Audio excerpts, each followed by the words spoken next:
મારા વાલા પ્રિયો, ઈસુ ખ્રિસ્તના નામમાં હું તમને શુભેચ્છા પાઠવું છું. તમે કેમ છો? તમે સ્વસ્થ છો ને? આજે જે સવાર છે તે સવારનો સમય કેવો રહ્યો છે? શું તમે આજે પ્રભુની સ્તુતિ કરી અને તેમની સાથે વાત કરી છે?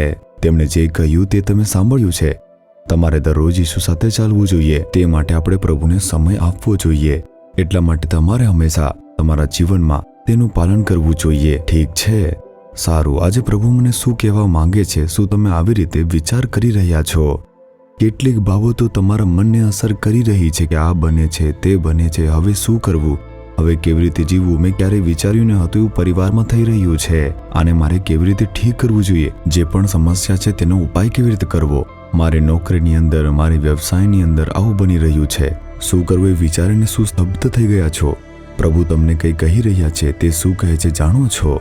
યર્મિયા તેના 18મા અધ્યાયની 6ઠ્ઠી કલમની અંદર, માટી જેમ કુંભારના હાથમાં છે તેમ તમે મારા હાથમાં છો. શું તમે કોઈક વાર કુંભારને માટીના વાસણો બનાવતા જોયા છે? મેં તે જોયું છે. મારા વતનની નજીક ઘણા કુંભારો છે. મેં તેમને માટીનો ઉપયોગ કરીને માટીના વાસણોને બનાવતા ઘણી વખત જોયા છે. તેઓ પહેલા માટીના ચક્ર પર મૂકશે અને પછી તેને સારી રીતે મિશ્રિત કરશે. તેઓ યોગ્ય રીતે પાણી રેડશે. તેને મિશ્રિત કરીને કોઈ પણ પથ્થર હાજર હશે તો તેને તે દૂર કરશે અને એવી રીતે સાફ કરી નાખશે. તે પછી તેને તેઓ ચક્ર પર મૂકશે અને પછી ફરવા દેશે. આવી રીતે સાફ માટીને ચક્ર પર મૂકીને તે ફરવા દેશે. તેઓ તેને પોતાના હાથથી સુંદર વાસણ બનાવશે. તેઓ મોટા વાસણો બનાવે છે અને નાના વાસણો બનાવે છે. સુંદર પ્રકારના વાસણો બનાવે છે.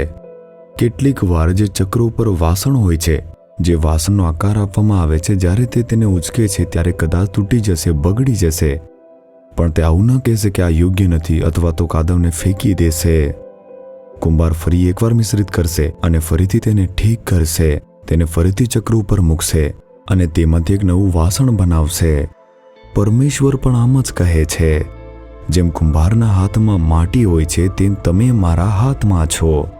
કદાચ જો વસ્તુઓ તમારી કલ્પના મુજબ થતી ન હોય તો બગડી જાય છે અથવા તો યોગ્ય નથી હોતી.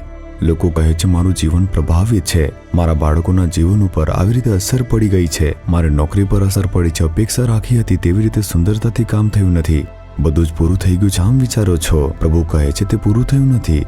હું તેને બીજા વાસણમાં આકાર આપીશ. હું તેને એક સુંદર વાસણમાં આકાર આપીશ. જેમ કુંભારના હાથમાં માટી હોય છે તેમ પોતાને મારા હાથમાં સોંપી દે. આમ પરમેશ્વર કહી રહ્યા છે. અને આ જ વચનને પૂર્ણ થતાં મેં ઘણા બધા લોકોના જીવનમાં આ બનતું જોયું છે. આપણને સેકન્ડ ચાન્સ મળે છે એટલે બીજી તક મળે છે. મેં પ્રભુની ઈચ્છા મુજબ પહેલાં કામ ન કર્યું, પ્રભુની અપેક્ષા મુજબ તે બન્યું નથી, બધું જ જતું રહ્યું, બધું જ પૂરું થઈ ગયું છે. શું તમે આમ વિચારો છો? આપણા પરમેશ્વર તે બીજી તક આપનારા પરમેશ્વર છે. તે આપણને હંમેશા બીજી તક આપે છે. તમે તેમના હાથમાં છો. બગડી જાઓ તો પણ તે તમને ફેંકી દેતા નથી. જો તમને અસર થાય તો પણ તેમને ફેંકી દેતા નથી. તમારી જાતને સમર્પિત કરો. જો તમે યોગ્ય રીતે સમર્પિત કરશો તો જેમ કુંભાર માટીને બીજા વાસણમાં આકાર આપે છે, જે તેને અનુકૂળ આવે છે, તેવી જ રીતે તે તમારા જીવનને આકાર આપશે અને નવું બનાવશે. શું માટી આમ કહી શકે છે કે મને આ વાસણ બનાવો? ના, મને આવી તપેલી બનાવો. ના, મને એક સુંદર એવી જે ફૂલ મૂકવાનું જે વાસણ હોય છે તે મને બનાવવા આમ કહેશે. શું તો કહી શકે છે? નથી કહી શકતી. જેમ કુંભારને ગમે છે તેમ જ બનાવશે. તેથી પ્રભુને આમ ન કહેવું જોઈએ, આ કરો, તે કરો, આ રીતે કરો. જો તમે કહો છો હું મારી જાતને તમારા હાથમાં સોંપી રહ્યો છું, તમે મને એક નવો આકાર આપો પરમેશ્વર, આમ કહો. પ્રભુ તમે જાણો છો કે શું શ્રેષ્ઠ છે.